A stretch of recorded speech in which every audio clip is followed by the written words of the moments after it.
So matod pa sa unang panahon no, sa oral tradition no, ang pinaka nindot kuno nga gasa nga imong mahatag ngadto sa imuhang future husband ang imuhang kaugalingon, di ba? In other words, ang imuhang pagkaputli, di ba?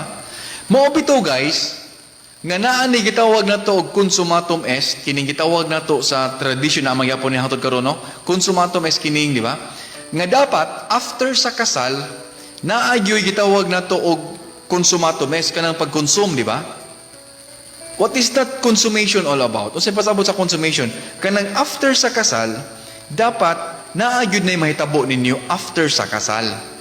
Kay diya man na matapos ang ritual sa kasal, matapos na siya human sa honeymoon. That is why honeymoon is part of the celebration of wedding. That is part of the ceremony. Ang honeymoon. Nganuman, kay diha man sa honeymoon, mahuman ang gitawag nato og seremonyas sa kasal. Kay kung walay honeymoon, wala na human ang seremonya sa kasal. For example, during sa kasal, nag-celebrate ang tanan. After sa celebration, nangahubog na, why honeymoon, nahuman ang seremonya. So, mabito na, matod pa bito nila nung, ang luoy pirmi ang girls, sa kadaghang anggulo sa kinabuhi, pag abot sa gugma, ang permi alaot o permi luoy ang mga girls. Kaya nga naman, tungod kay, number 1, ang mga girls, dili sila kapili kung kinsa ilahang higugmaon. Kaya ang ilang higugmaon, kadto ramang manguyab nila. So meaning, limitado ang ilahang options sa kadto rang manguyab nila. Kay dili man sila makapili sa lalaki nga dili manguyab nila. Sa kadto rang manguyab nila. So, sa kana lang daan nga part no, limited na ang inyong choices. Kaya inyong choices anhara mag inyong basihan kanang manguyab ninyo, di ba? So, that's number 1. Ikaduha, ang mga babae usahay mahadlok ni sila biyaan sa ilang mga hinigugma. Kay number 1, dili sila makapanguyab. So, kung naay nanguyab nila nga ilahang crush, mutik ilan i-risk ang ilahang kaugalingon, they will grab the opportunity and risk themselves for the sake of that person nga ilahang gilove. Di ba? Bahala ko sa may tabo, ako nang i-risk, ako ang i-risk ko akong kaugalingon para sa tao nga ako ang gigugma. Kaya nga naman, iya di akong gipanguyaban, di ba? Crush ben ako niya, gipanguyaban ko, imong i-risk imong kaugalingon. So mahadlok ta nga biyaan, kaya nga kung biyaan ka, basit niya gula na yung manguyab nimo. Sabay nga na, di ba? So, mao na siya, ikaduha. Ikatulo, tungod kay mahadlok man biyaan ang babay, mao nang ihatag niya ang tanan. Maabito na, gingon sila nga, kung mahigugma daw ang babay, mahigugma gini sila sa tinuuray. Tungod kay, mahadlok man ni sila og biyaan. Maabitaw nga kasagaran sa magselos no babay, tungod kay, nadaan nila nang itawag na itong insecurities. Naagin yung mga insecurities, like for example, bahala gwa ka nitanaw sa babay, maana sila nga, nitanaw man ka, ang ilahang interpretasyon na, wala na kaganahin nila, kay nitanaw ka sa laing babay. So, mauna siya interpretasyon. That is insecurity. So, nga na siya. So, mauna siya nga, tungod sa kadako silang gugma, sa ilang mga hinigugma, ilang mga uyab, kung unsay pangayoon sa ilahang uyab, ilang ihatag. Sama sa, for example, kini mga laki karong panahon na, no? Unlike before, ang mga laki karong panahon na, ang mga laki, ilahaning equal, di ba? Equate, ilang i-equal, kining love o kining trust, di ba? Nakabantay mo, no? Ang kining pagsalig o kining gugma, sa mga laki karong panahon na ilan ning imong equal. Meaning, kung nisalig ka nako, love ko nimo. Di ba? Inga naman na, kung love ko nimo, dapat mo salig ka nako. Kung nisalig ka nako, meaning, love ko nimo. So, kung nisalig ka nako, so di ba, ihatag mo kaugalingon. Di ba? So, diha na magsugod. So, ang mga babae sa tungod sa ilang kawik, tungod sa ilang kahadlok, tungod sa kahadlok nila nga mawagtang ilahang mga uyab, mao nang ilang na sang isurrender ilahang kaugalingon. So once masurrender na ilang kaugalingon ngadto sa lalaki nga ilang gihigugma, nga bisan sila mismo wala kay bawo sila, nga gihigugma ba sila sa ilahang mga uyab, paghatag nila sila kaugalingon, nahatag na nila ang tanan, o didto na, nakuha na sa lalaki ang gusto, unsa pa may imuhang mahatag karon sa lalaki nga imuhang pakaslan.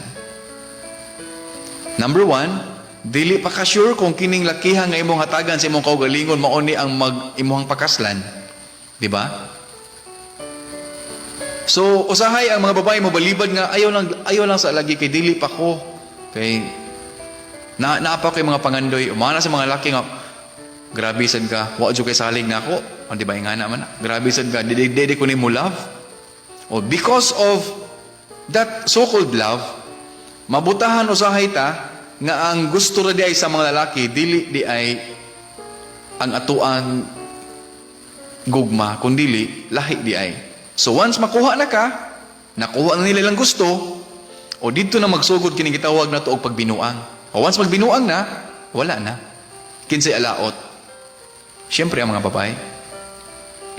Now usually kini mga babae after muagi na sila og stage nga sakit, di ba? Kay gibiyaan na. Nakuha na sila tapos gibiyaan na sila. So karon o si buhaton sa mga babae. According to psychology, sa usas mga rason para mo bounce back ni mga babae, gitawag na to, di ba? Kining mo bounce back mo gikan sa inyong kasakit. Ang mga babae manimaus ni sila.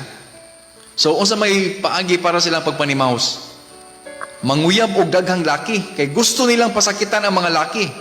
Kay sila napasakitan man. This is normal, guys, sa person nga masakitan, di ba? Because we are animals, di ba? Kita animal man ta, mga animals man ta, di ba? We are part of animals. Kaso lang, kita lang ang tawag na to rational animal na atay pangisip, di ba? So we human beings are a rational animal. So meaning, tungod kay ang mga animals kung nakabantay mo, kita mo bitin diha, kung kita mo bitin, kung yun hapak ko ng bitin, mobalik na, mapaak na nimo. So normal na sa tao nga mobaws. So ang babae once masakitan, mobaws ni siya. So once mabawas na siya, mauni kini mga babae, mangita ni daghang uyab. So once makita ni daghang uyab, nasa uyab karon, pues imo gipasakitan kog laki sa una. Bantay lang yun. Pasakitan ko ni. So uyabon ni muni siya ang lalaki for 1 month, for 2 weeks, for 1 week. Inikasunod si mana, lahi na sad. Why? Kay gusto nimo ipa-feel sa mga lalaki nga nasakitan ka kaniadto.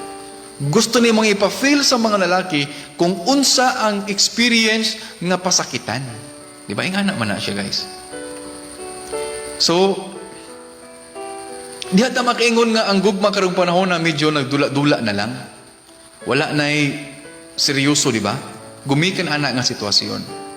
Kinsa may atong ma-blame ana. Di ba? Ma-blame ba nato ang love? Ma-blame ba nato ang teknolohiya? Di ba? Kinsa man. So maingon sila nga because of technology, siguro ning ana, yes, pwede sila nga rason. Pero I tell you guys, di ba? For example, kamong tanan din kanang mga viewers ato diha, wala ko nangasaba guys. Di ba? Sa tanang mga viewers diha, kabalo man jud mo nga ang kining muriatic makahilo, di ba? Ang muriatic nga makahilo, kung ibutang ni sa inyong atubangan, kung kahibalo mo nga makahilo na siya, dili gyud na ninyo imnon. Pero, kung nakabalo mo nga makahilo na inyo ng imnon, ang problema ana, dili sa muriatic, kundili na animo. Same sa technology. Di ba?